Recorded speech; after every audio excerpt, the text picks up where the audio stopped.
Breaking news Madhya Pradesh Rajya Sabha ఎన్నికల వ్యవహారంలో supreme court enter కానుంది. కాంగ్రెస్ అభ్యర్థి మీనాక్షి నటరాజన్ నామినేషన్ ను రిటర్నింగ్ ఆఫీసర్ అరవింద్ శర్మ తిరస్కరించడాన్ని సుప్రీంలో సవాల్ చేస్తుంది మీనాక్షి తరపున సీనియర్ లాయర్ అభిషేక్ మను సింఘ్వి పిటిషన్ వేయగా సుప్రీంకోర్టు ఇవాళ విచారణ జరపనుంది. నామినేషన్ ఉపసంహరణకు ఇవాళ చివరి రోజు కావడంతో అత్యవసర విచారణ చేపట్టాలని అభిషేక్ మను సింఘ్వి కోరగా అందుకు సుప్రీం అంగీకరించింది. తీర్పు వచ్చే వరకు ఫలితాల ప్రకటనను నిలిపివేయాలని కోర్టును అభ్యర్థించగా సుప్రీం తీర్పు కోసం కాంగ్రెస్ వెయిట్ చేస్తుంది.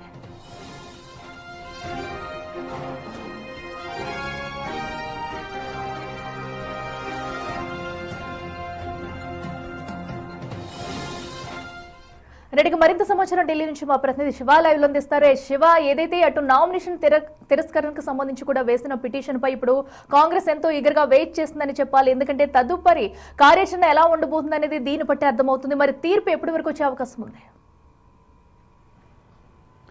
రైట్, ప్రధానంగా చూసుకుంటే మీనాక్షి నటరాజన్కి సంబంధించి మధ్యప్రదేశ్ నుంచి ఆవిడ రాజ్యసభ అభ్యర్థిగా నామినేషన్ దాఖలు చేశారు. ఆ నామినేషన్ను తిరస్కరించిన నేపథ్యంలోనే సుప్రీంకోర్టును ఆశ్రయించాల్సి వచ్చింది. అయితే ముందుగా ఎన్నికల సంఘాన్ని కలిసినప్పటికీ అక్కడ ఎటువంటి ప్రతిస్పందన లేకపోవడంతోనే సుప్రీంకోర్టుకు వెళ్లాలనేది కూడా కాంగ్రెస్ భావించింది. న్యాయస్థానాల్లోనే న్యాయం జరుగుతుందని భావిస్తున్న కాంగ్రెస్ పార్టీ ఇటు సుప్రీంకోర్టుకు వెళ్లి పిటిషన్ దాఖలు చేశారు. నిన్న ద్విసభ్య ధర్మాసనం వెకేషన్ బెంచ్ ముందు ప్రశాంత్ మిశ్రా అలాగే ఇటు చంద్రకర్ ధర్మాసనం ముందు అభిషేక్ మను సింఘ్వి మెన్షన్ చేశారు. దీన్ని అత్యవసరంగా విచారించాలని కోరిన నేపథ్యంలో ఇప్పటికప్పుడు విచారించడం కుదరదు, రేపు విచారిస్తామని కూడా, అంటే అభిషేక్ మను సింఘ్విని నిన్న నామినేషన్ ఉపసంహరణకు చివరి తేదీ కాబట్టి ఈ రోజు లేదా రేపు విచారించాలని కోరిన నేపథ్యంలోనే ఈ రోజు విచారించడానికి కుదరదు, రేపు విచారిస్తామని ధర్మాసనం తెలిపిన నేపథ్యంలో ఈ రోజు 6వ నంబర్ కోర్టులో 53వ నంబర్గా ఈ మీనాక్షి నటరాజన్ దాఖలు చేసిన పిటిషన్ లిస్ట్ అయింది. ఇది మధ్యాహ్నం లోపు ఈ పిటిషన్పై విచారణ జరిగే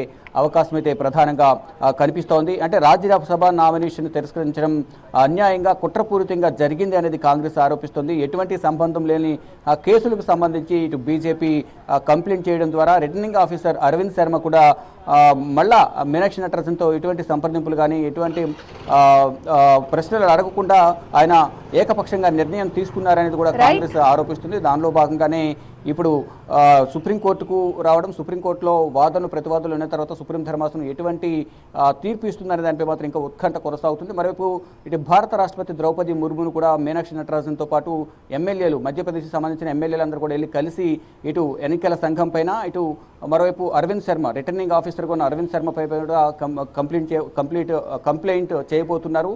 అంటే గతంలో దానికి తనకు సంబంధం లేని ఆ కేసు నమోదైన నేపథ్యంలో దాంట్లో ఎఫ్ఐఆర్ కూడా నమోదు కాలేదు, ఎటువంటి వాదనలు ప్రతివాదనలు కూడా జరగలేదు, కేవలం నోటీస్ మాత్రమే జారీ చేశారు తప్ప తను ఎటువంటి నేరానికి పాల్పడలేదు, ఎవరైతే చేసిన తప్పకి తనను బలి చేయడం కరెక్ట్ కాదు అనేది కూడా అభిషేక్ మను సింఘ్వి వాదనలు వినిపించారు. నిన్న ఈ ఫలితాలు, అంటే కేసు విచారణ పూర్తయ్యే వరకు కూడా ఫలితాలు కూడా ప్రకటించొద్దంటూ కూడా అభిషేక్ మను సింఘ్వి కోరినప్పటికీ కూడా నిన్న ముగ్గురు మధ్యప్రదేశ్ నుంచి రాజ్యసభకు ఎన్నికైనట్లుగా ఏకగ్రీవమైనట్లుగా కూడా ఇటు రిటర్నింగ్ ఆఫీసర్ వారికి ఎన్నిక పత్రాలను కూడా సమర్పించారు.